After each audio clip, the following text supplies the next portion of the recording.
1. Welcome to the Strange Planet Podcast.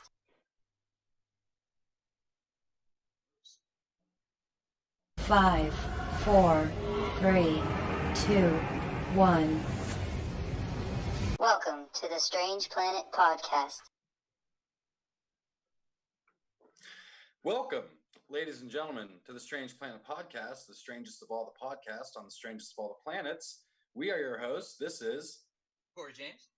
And James May. And I'm Anthony Zevatek. And this week we are joined by a special guest. Sorry, somebody was trying to call me there.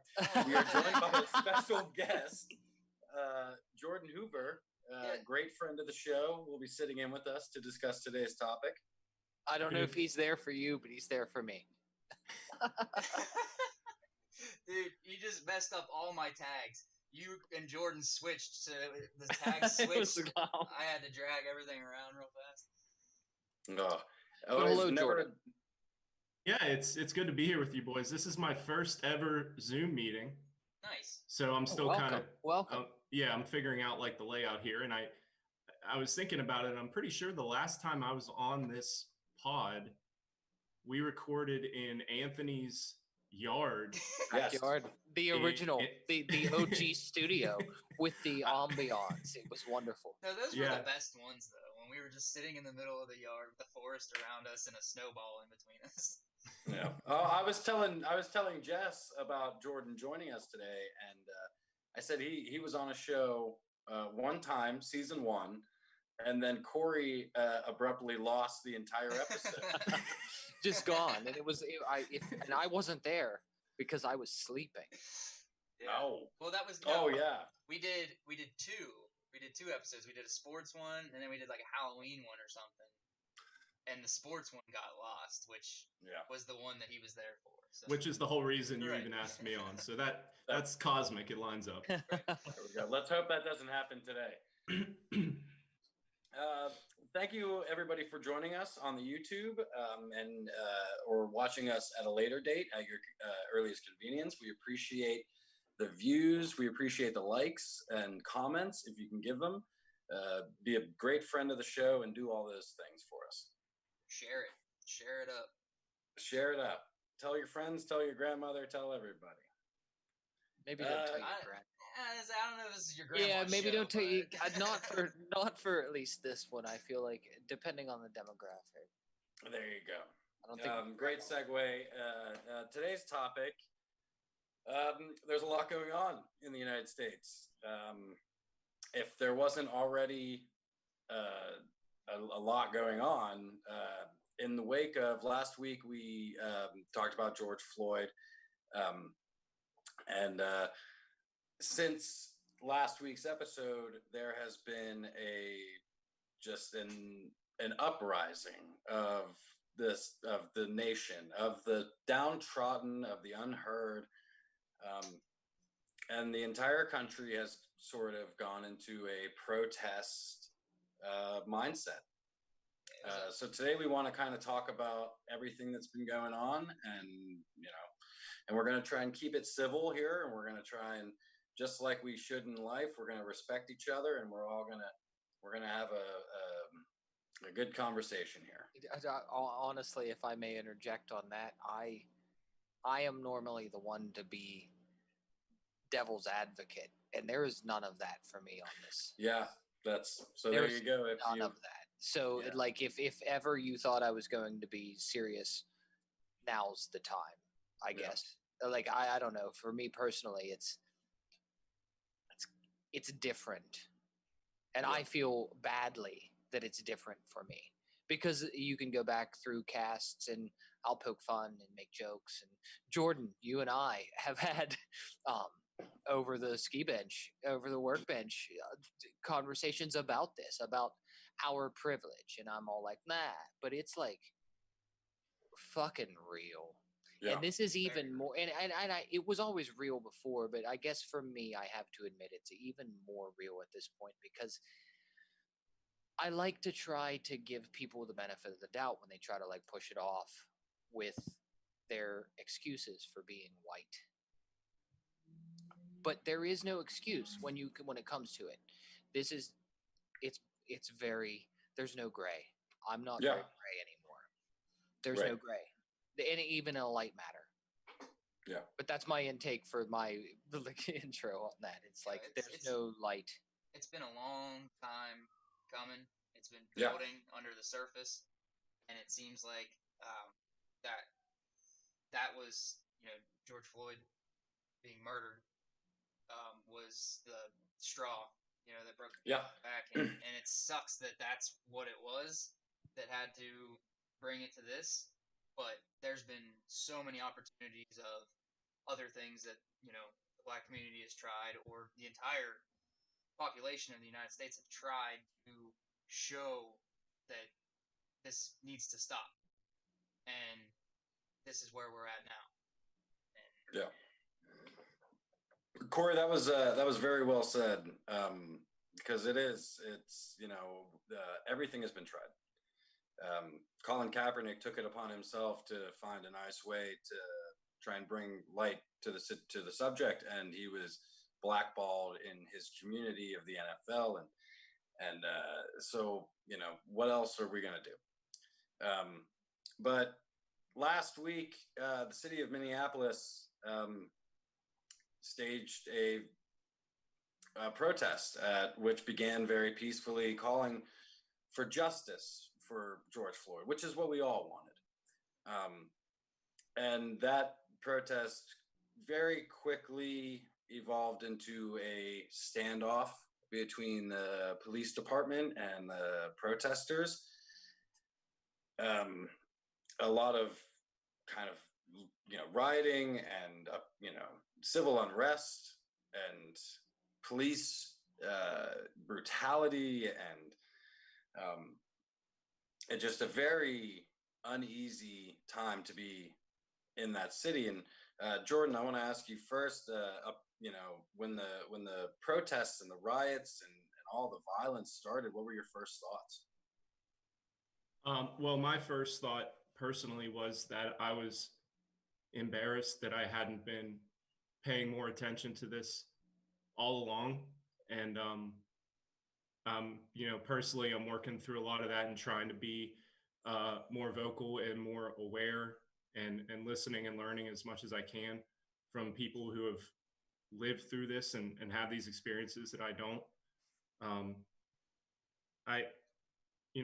It's hard because I think a lot of what you guys already said is very true. And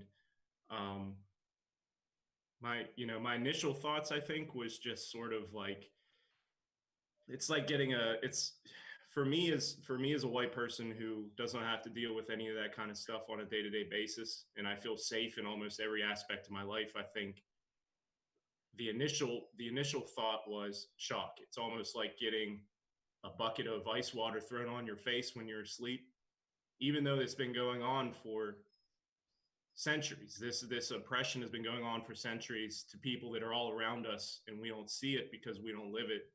I think that it was just really like a wake-up call, and to me it was just I can't be quiet about it anymore. Yeah. And Agreed.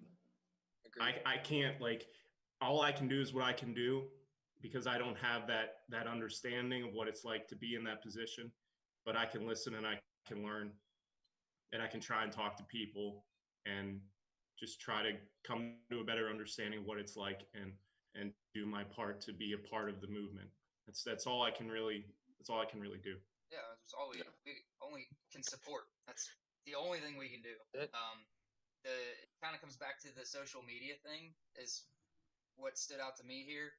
The bucket of ice water that was thrown. Like you said, it's kind of always been there, but not experiencing it as a white man, you see the cell phone footage of it happening right in front of your face now, and all these riots happening because of the police inciting them. It's out there instantly, and there's no way to hide it anymore. So it's nice. It's not nice, but that's what social media is. It's either a wildfire. It's always a wildfire. Either it's a really positive wildfire or it's a really negative wildfire. But at least everyone sees everything automatically, right away, on the surface. And I think that's what kind of awoke this was, those cops probably would have got away with it if it wouldn't have been caught on video. Absolutely. Yeah. Absolutely. My And there's- sister, sorry Oh, to go ahead. interrupt. My No, go sister ahead. sent me a link today of LL Cool J doing like a freestyle, a Black Lives Matter freestyle, and it was poignant. Like,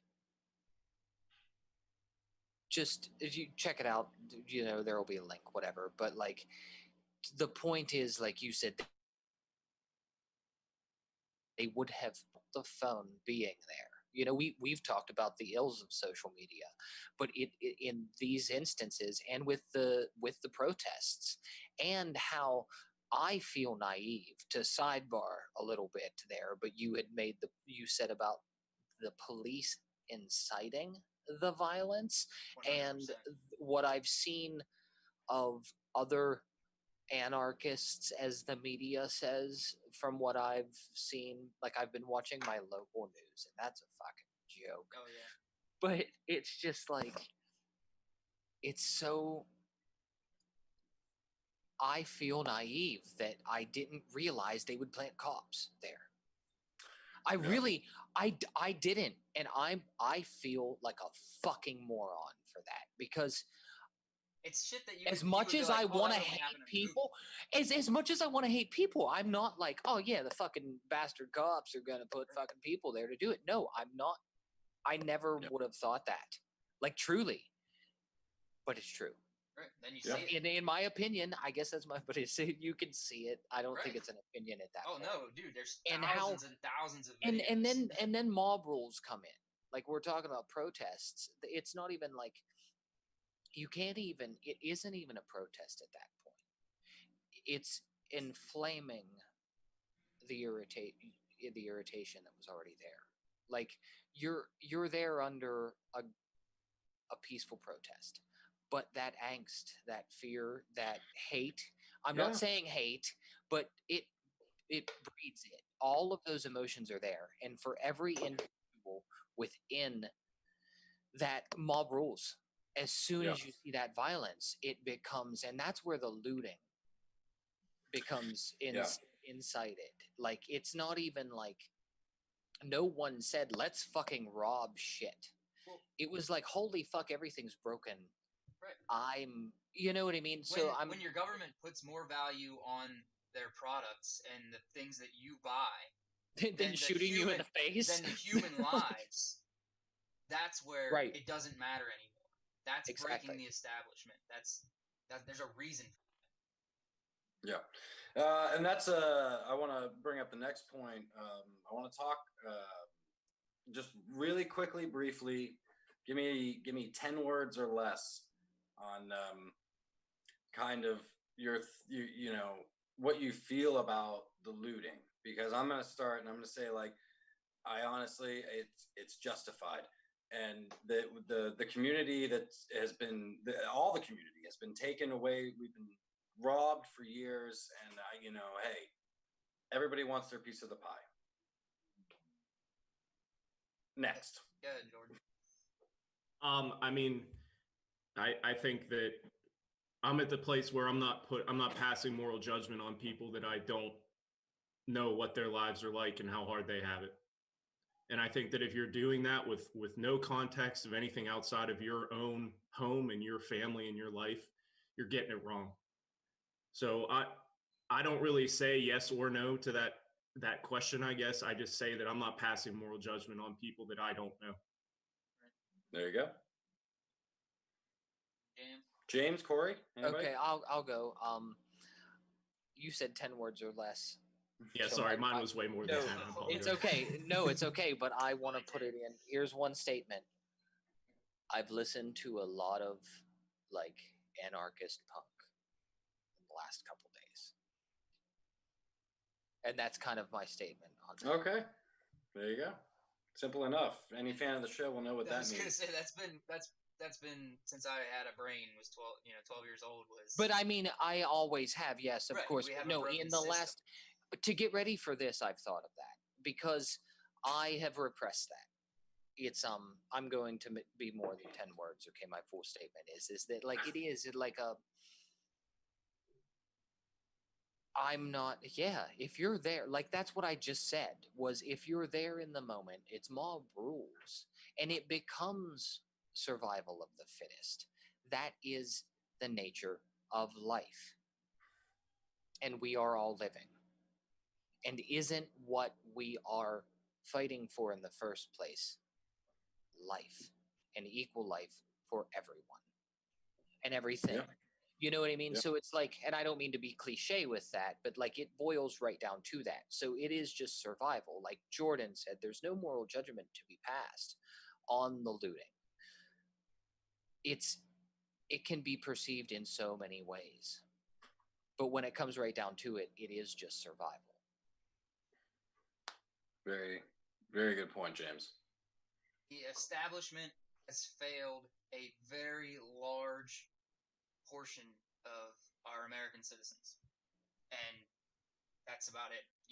Like if your establishment that is supposed to be for you, not the other way around, has failed you, then you burn it to the ground and you rebuild. It's the same thing as a forest. When a forest gets burned down, it grows back even healthier. Faster and stronger. Life cannot exist without anarchy. And just because our human minds have become so evolved that we think we're better than that and we're past that, you're far from past that. I mean, look at the person that we have elected right now and tell me that we are so evolved. Like, I mean, that's what it boils. That's where we're at. That's tear it down. Yeah. Yeah, great points from everybody.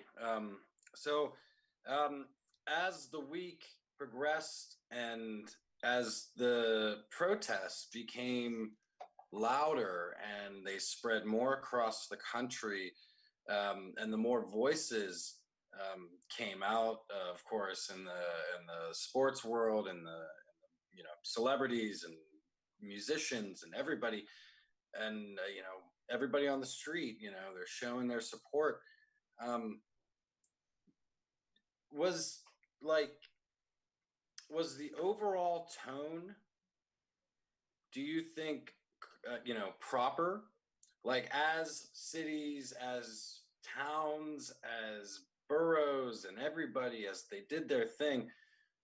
I mean, what do you guys think of the overall tone? And I want to ask Jordan again first, because Jordan, if I'm not mistaken, you attended a protest yourself. And I want to ask you of your experience at this event and, what perceived and took away from it. Yeah, so I went to a rally, protest, whatever you want to call it, in Harrisburg last night, and there were a couple hundred people there, um, a lot of young people, um, all different kinds of people, which I thought was very encouraging. Um, there were we sort of gathered at the state capitol steps, and they had um, speakers, organizers of the event. They had elected officials, some come and speak. They had the Harrisburg police chief come speak, which was a bit of a disaster. I don't know if, I mean, you can read stories about it online, like the local Central PA news was all there, and they got it on camera. He knelt down in front of the crowd saying he was sorry. I was in the crowd. They weren't necessarily appeased. Um, but again, like I was there to show support, but I was also there to try and listen.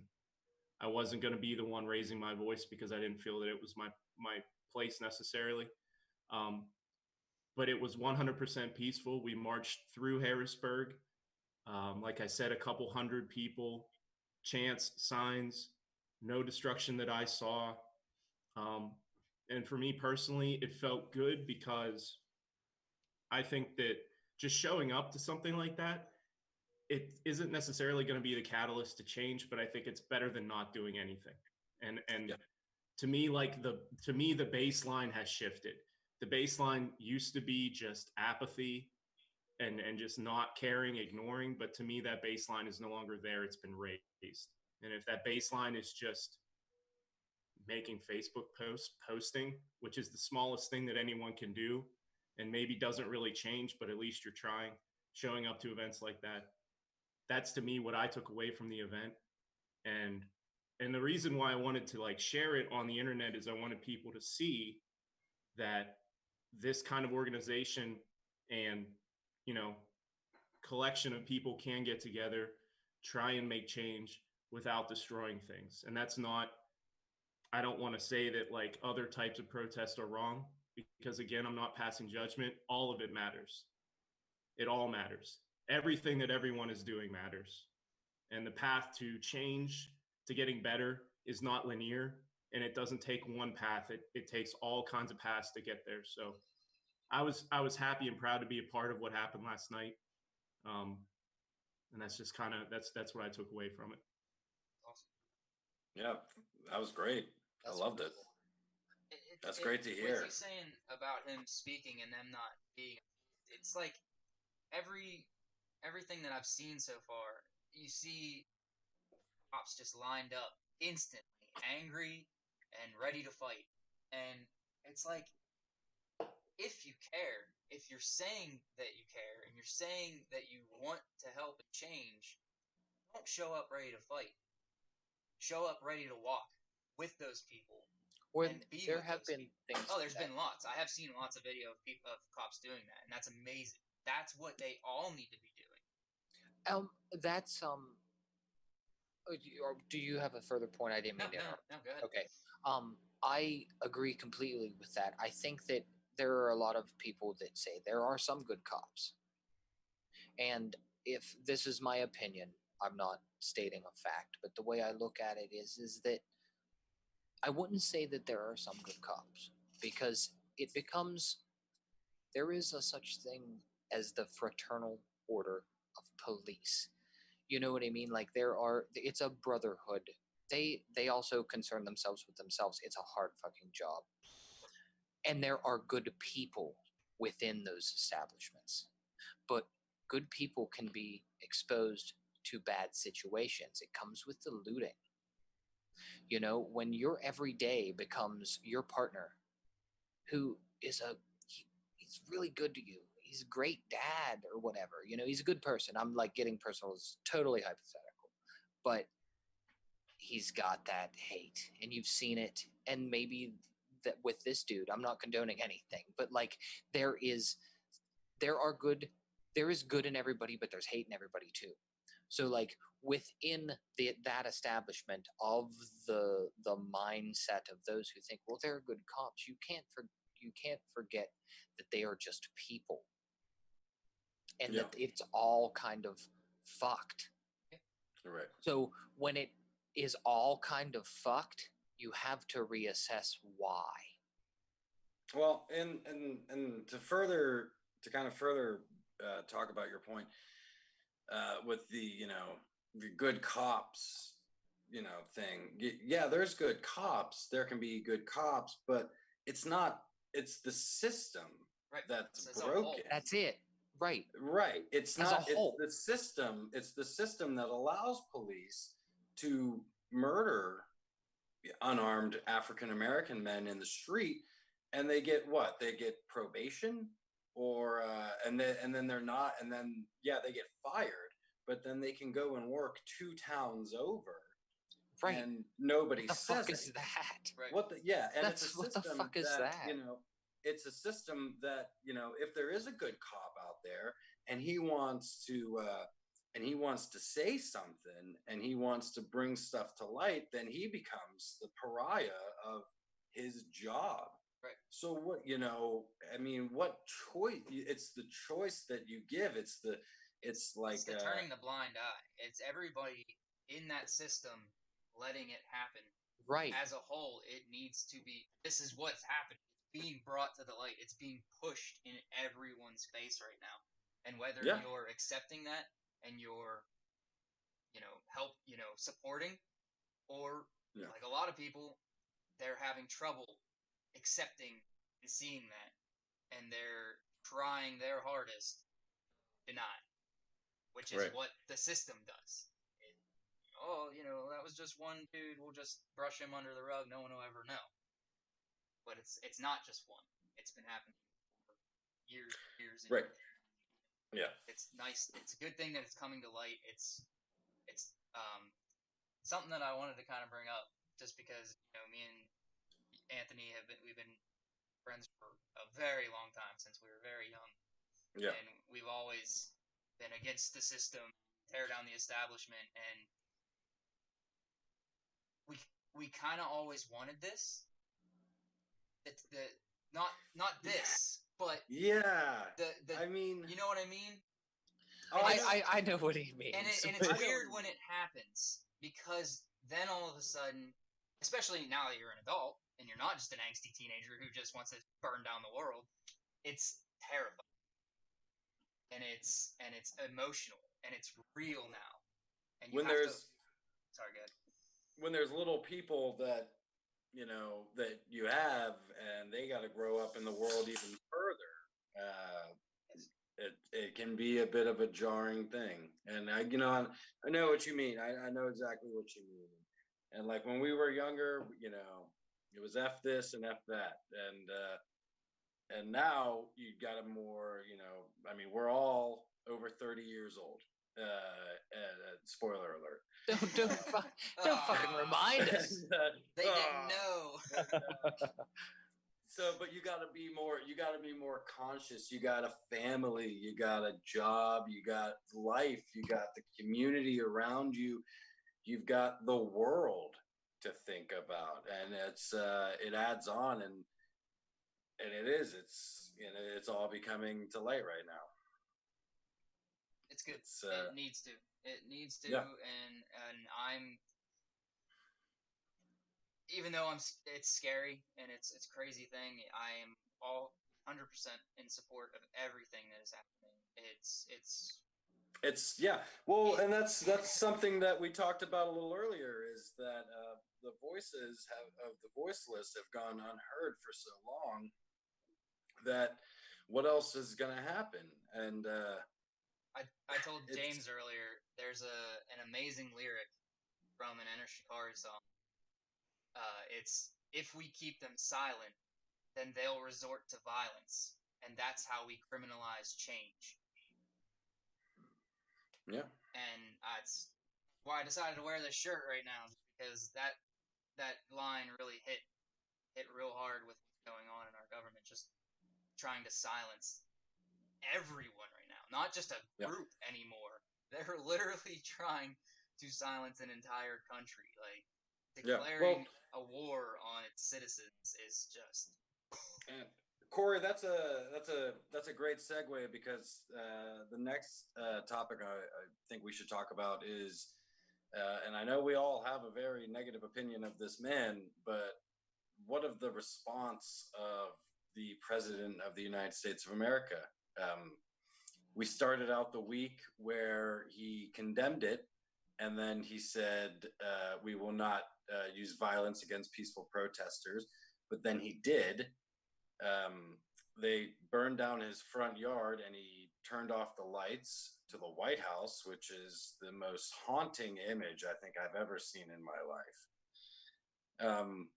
And we have some a coward who's sitting behind a wall, and built a wall he built, and he's not bringing the country together. He's dividing us even more. That's the problem. There's no unity, and there's no togetherness, and it's like, it feels strange. And I know the whole year has just been this entire crazy thing that seems very unreal. But at this point in time, and I don't know what I was expecting, but this is disgusting to have the President of the United States basically declare war, to tell governors, do what you have to do to silence the voices of your states. Like, what is that? Like, I just don't understand. I mean, James, what do you think? I mean, that's for what you say about the cowardice and the just general ignorance of what should be done. You don't, okay, this is a weird analogy, but you know my mind. People liken him, people who hate him are like modern day Hitler. He's running now. It's the beginning of the war. You know what I mean? He started the war and then fucking ran. So there's no, and then to enforce force like that as well, you can't even liken this to it because the mind behind it is so dumb. It's like, okay, you get to where here we are. He doesn't do anything to unify. There's no unity. I'm sorry, I'm lost. I can't even gather a thought on it at this point. It's that frustrating. There's no point. We had this podcast. Like, I think back to it, like, because seriously, like I said before, I'm not trying to be funny, and I could just rip on all of that with funny, and liken him to Hitler and make the jokes, but there is no reason to not try to fucking lead. Do something positive. Right. Something. There's no, because nothing that you see, because it even goes to like media stuff. I'm gonna stop because like I will just rant and rant. I'm like at a loss, honestly, with why we're even at this point. I can't even, because all I will do is make jokes about how fucking stupid he is, and you can't do that anymore. Right. Because we know solutions to do things. We can talk about that. But your question on what's my feelings on him is I can't even really wrap my head around it at this point. There you go. Thank you. I think it's telling that he has almost automatically, as a first step, solely focused on what he is calling thugs and looters and rioters, without paying a second thought to why this is happening in the first place. And that shouldn't be a surprise to us if you've been paying attention to who he has been, not just since he's been president, but before. Yeah. Going back to the Central Park Five, taking out the headline in the New York Times full-page ad saying we need to put these kids in the electric chair. Guess what? Turns out they didn't do it. Right. And I wonder why he wanted to put them in the electric chair. I'll let you insert your own thought into that one. I won't tell you, but just think about it. So, I mean, to me, this shouldn't come as a surprise because he's told us who he is this whole time, going back to before we were even born. He's been doing this shit for a long time. Right.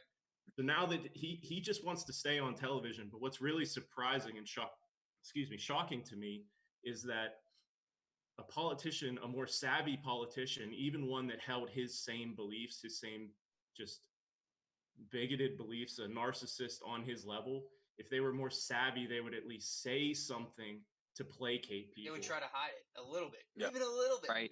But right. he can't even get to there. So, I mean, to me, like, not only is he bigoted and completely backward minded, but he doesn't even understand the calculus of trying to keep shit together so he can get reelected. He's willing to just try and roll the dice with the 35% of the people here who don't give a shit what's going on and who will vote for him anyways. Well, at least he speaks his mind. At least he's truthful. Oh, yeah. He tell you what he means. So he's rolling the dice with them. He says, it worked last time. Why should I give a shit anymore? Because it worked last time.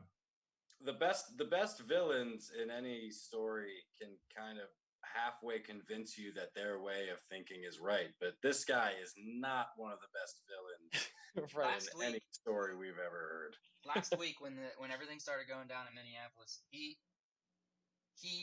was tweeting that he was literally like giddy and laughing about the people that were outside of the White House, saying, that he's hiding behind his CIA agents are so good and they're going to keep them out. And if they get in, he's going to unleash his vicious dogs on them and all this stuff, hiding until people called him out. So then what does he do this week? He waltzes out to get a photo shoot and gasses and shoots peaceful protesters to have a picture taken of him holding the Bible. Like, when they asked him, they said, "Is that your Bible?" He said, "It's a Bible." It's a Bible. It's upside down, and it's not mine. Look at me, guys. That was one of the weirdest. That was one of the weirdest, like little 10-second clips I've ever seen. He was probably walking out, and somebody was like, "Here, hold this up," and he was like, "All right." Like, fuck yeah. He was probably the new menu for Wendy's. He was like, he was convinced. That shows that, like you just said, somebody was probably like, "Is that your Bible?" And any other president would have been like, "Yeah, of course. I read it every night." He's just like, yeah. It's someone's. I don't know. It's a Bible. Oh, it's fucking terrifying, man. Hey, back to what you said. Back to what you said. At least he's truthful. That's what everybody keeps telling me. That was my joke. I'm surrounded by it, and it's terrifying that I still have people that I care about and love. They're very close to me who support this man 100% all the way. Yeah. It is. Like James said, quite disturbing. And it's very telling about the people around you. And that's a great next talking point is in the past week, what has been your personal experience with the ones around you, and how is everything being perceived? Because I know we all have different people in our lives.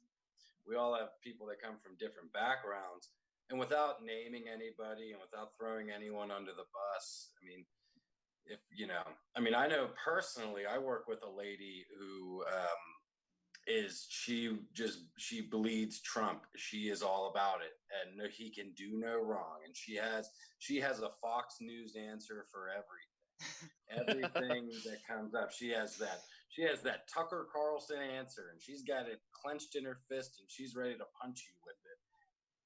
And if it weren't for that, this lady would be fantastic. She'd be one of the best people I'd ever known in my life. But you look at someone like that, and you wonder what worth they put on a human life.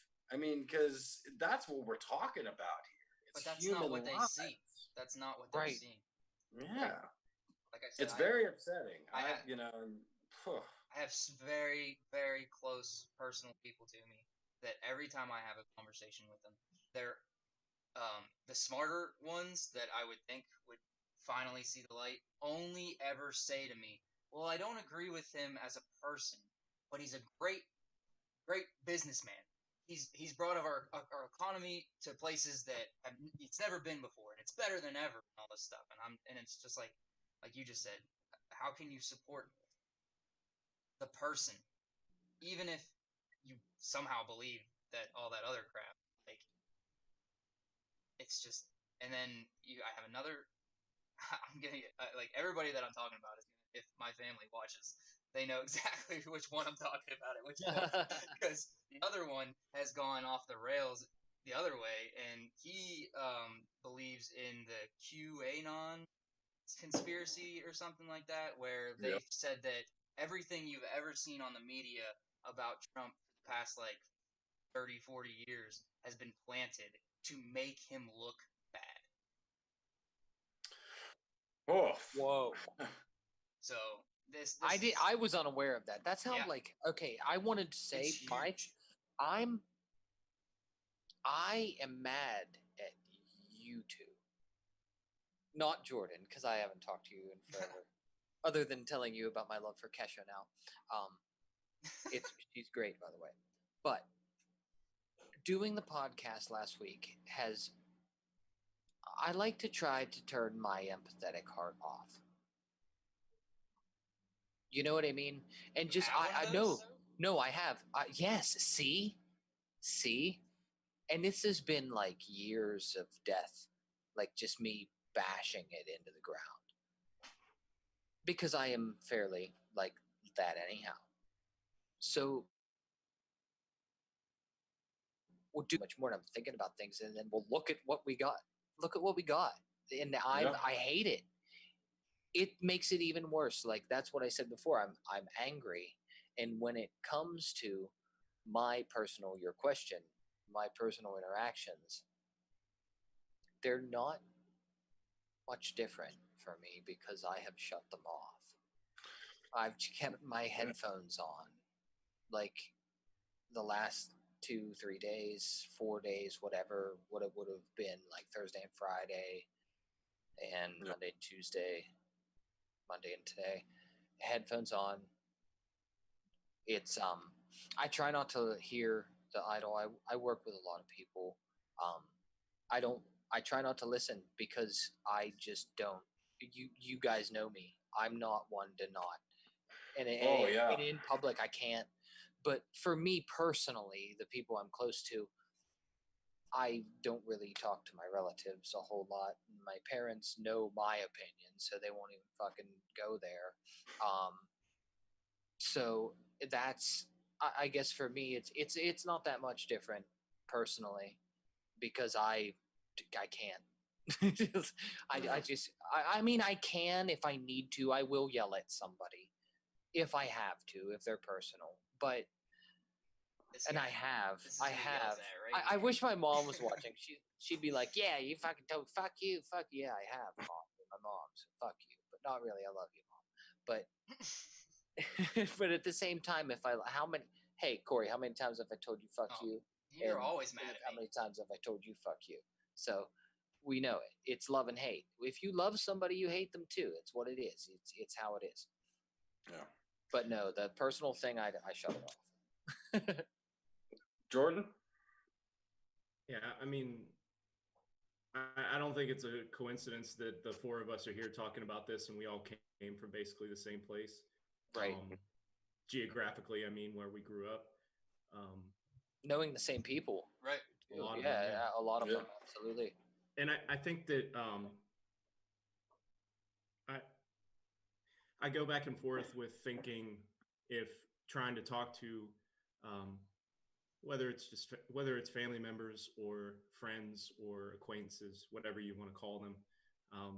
I go back and forth between wondering whether or not I can affect a positive change when it comes to something like this, or if it's absolutely pointless, because the cynical part of me believes that social media has made it so that what you say on there's almost no chance of changing someone's mind who believes the opposite direction. And that's really like terrible to concede that point, because then it basically cements us into where we are and we never have a chance to grow.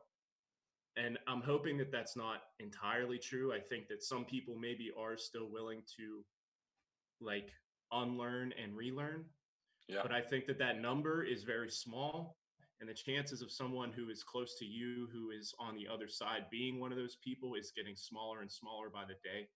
So I think that it's probably still worth trying to engage when you think the other person is coming from a place of good faith. But absent that, I don't really see the point in just fighting with people just to fight with them. Yeah. So, the people that I truly love, that will always be there no matter what they think or what they believe, and I will always be close to them and talk to them. I might avoid certain topics just because it's easier.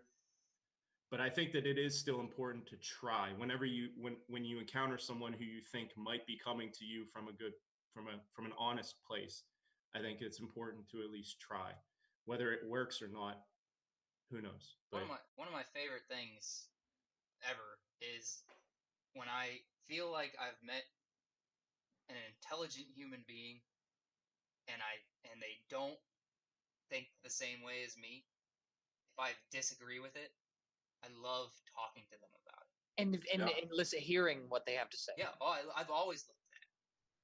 But like Jordan just said, when you've, like family members, when you've done that for so long, and you love them, and in your heart you would hope that they are the people that you want them to be. You continue to have these conversations over and over. At least I do. I do every chance I get. I have these conversations with them, and some of my family, they've gotten less and less because they've gotten more aggressive and they get more angry when I bring it up to them. Some of them have gotten better. I definitely have really good conversations with one of my brothers who I've never been able to talk to throughout my life. And lately, we've been having really good conversations. And it's like you said, you got to keep trying because those are the people that you love. And of course, you're not just going to dismiss them because I came from the same place as them. I know why they think that way. But I also know that I think the way I do because I came from that same place and I chose that those were not the things that I should believe. So, Right. Yeah. Right. I especially relate to that statement, Corey, because like I don't know. Um, I grew up being like I guess I don't deal with this now. I wouldn't have to deal with this. I don't associate with these people that it would have like on a daily basis. I do not talk to them, but I did grow up with this. Like it was, I would be teased. Like this is the amount of okay. Sorry, I'm spitballing at this point, but I wanted to make this point with people that I interact with, mainly white people. And it's not even people I know personally. I just know them as acquaintances or whatever, as Jordan said. You hear them say things, and you can tell that they're kind of from the same background we are. And I was like a joke that was made to me as a kid, like a 7-year-old kid, 7 to fucking 13, 15, whatever, would be, oh, I saw you with your girlfriend. Insert like stereotypical black girl name. Yeah. And it's like that is disgusting. So with that whole thing with you said about mindset with where we come from and you understand, it's not even understanding. It's like holy fuck.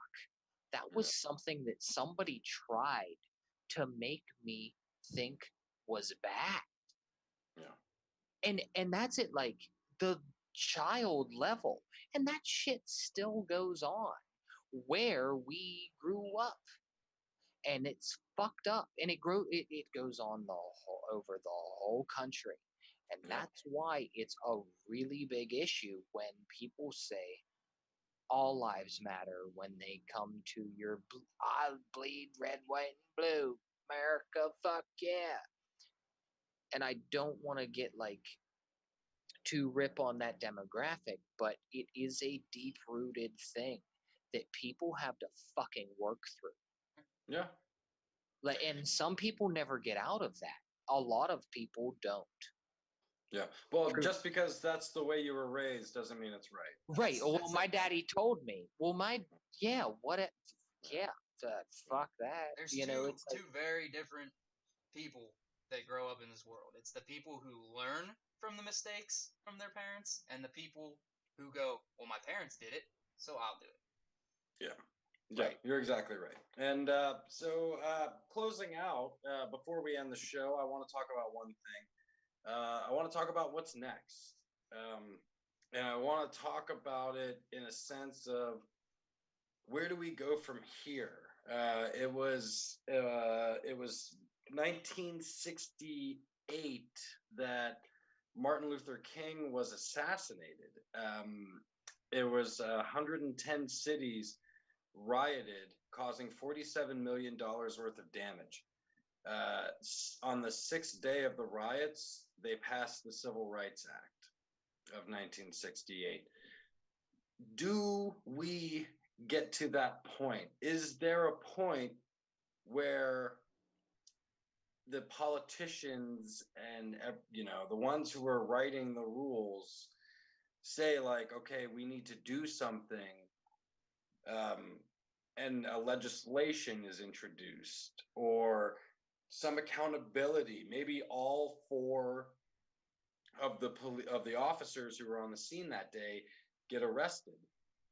I mean, where are we going to be in a week? Where are we going to be in 10 years? I mean, Corey, I want to open it up to you first.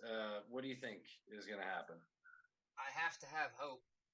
I have to have some type of hope that like that's like you said, this year's been just fucked, like from the beginning, and we've just been watching it spiral downhill this entire time, and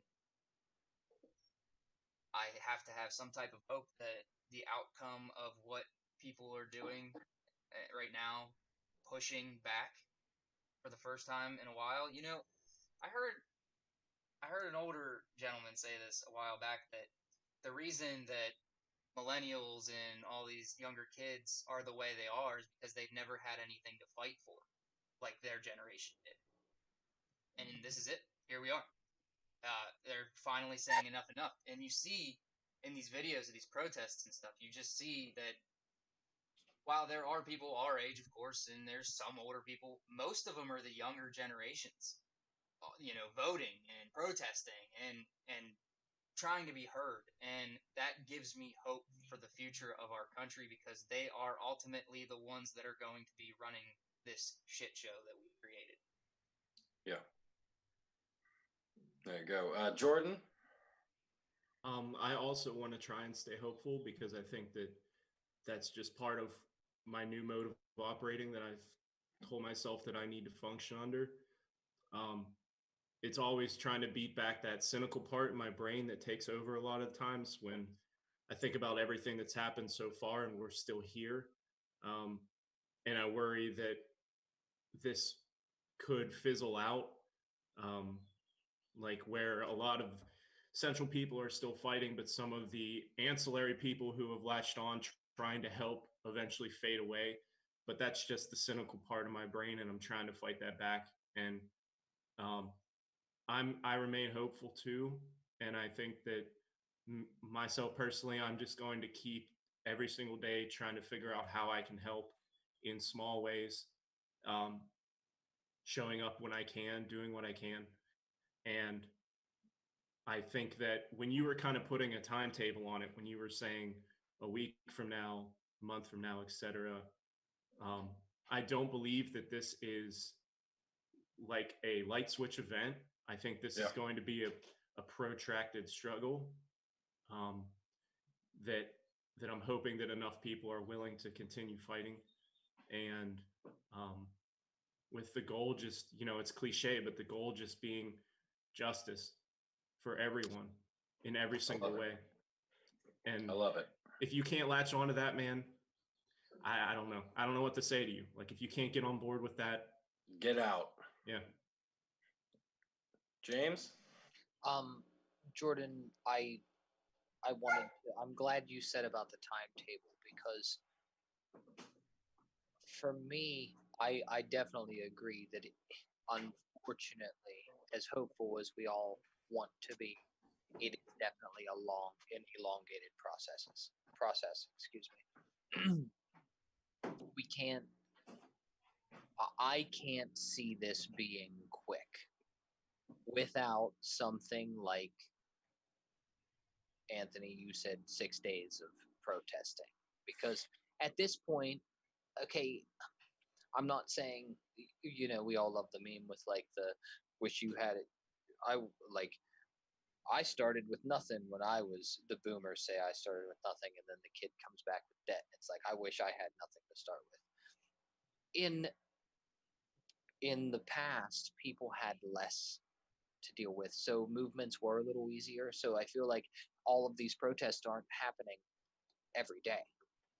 It's like Friday, it's like Saturday, and they have been the last couple of days. But no, my point on the timetable is, what I see is, do we know, okay, I don't know this for a fact, I'm asking a question. Was the fellow whose knee was on George Floyd's neck picked up? I heard that. He was arrested. Is he picked up? Not until the video was released. Yeah. He's in custody right now. And he's charged, correct? The third-degree coroner murder is trying to say that it wasn't. There was no. Okay, so go ahead. I saw that. There was no proof that his knee on his neck was the reason he died. But at the moment, he's charged. He is in custody. Okay, but so the independent autopsy came out last night and said that he died by forced asphyxiation. Oh, okay. So I mean, Okay, so he will be held. So at this point, we can foresee a trial. Hopefully, correct? Hopefully. Yeah. This is my thing, and I say this because I didn't go. And the more I think about it, like I said, I'm angry about thinking about it. The more I think about it, I get angry about it. So if there is a trial, I will very much try to be there for the verdict reading. Yeah. Because if it is not guilty, Oh man. that right there, I'm sorry to say it, and this is on the internet, I guess here I am, the guy, but that's when you do something. And I'm not going to say what you do, but I know as a parody. But as a parody, of as course. a parody, Yeah. that's when you do something. Right then and there. I thought that was going to happen when they released that thing with the coroner saying that it wasn't. I was like, oh man, don't dude, say that, well, please. Don't say that right now. Where's the coroner? Right. You know, but honestly, that's my take on what is the very next step. Because if we are a judicial, and we're going to take them to court innocent until proven guilty. I mean, hey, fine, you're innocent until proven guilty, but we all fucking know you killed that guy. Right. Yeah. We all saw it. We had to watch. We had to watch 9 minutes of you murder a person. The entire world watched that man kill him. Yeah. So if he's not proven to have killed that man, and the other 3 will walk at that point. But at least that guy, no death penalty, fucking you get to go to jail. That's what I say. But if not, that's when you do something.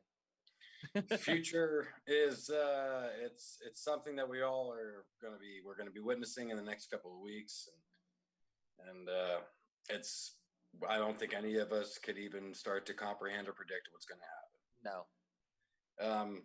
Before we close out the show, I want to thank, on behalf of the entire Strange Planet podcast, I want to thank Jordan Hoover for joining us. Absolutely.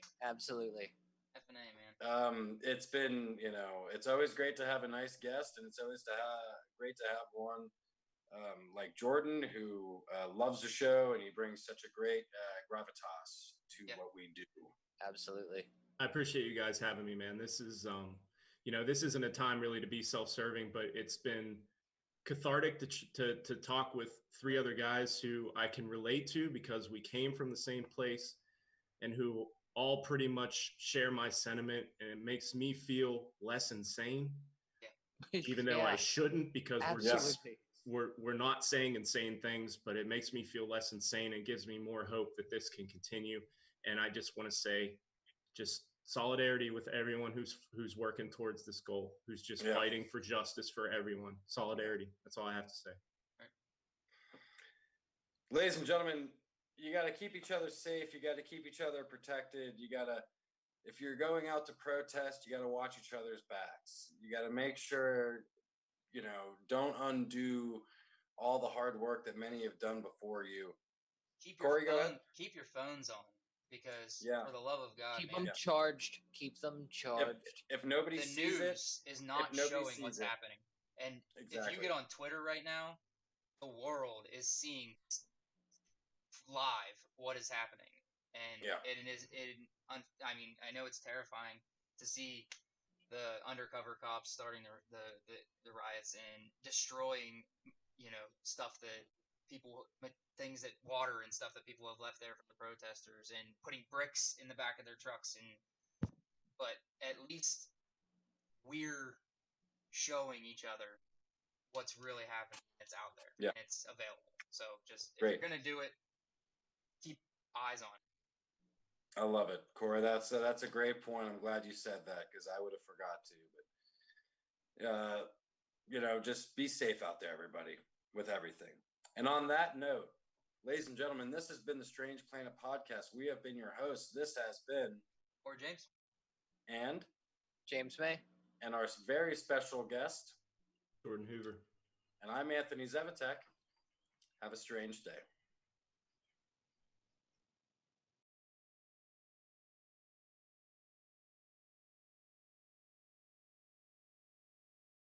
Bye.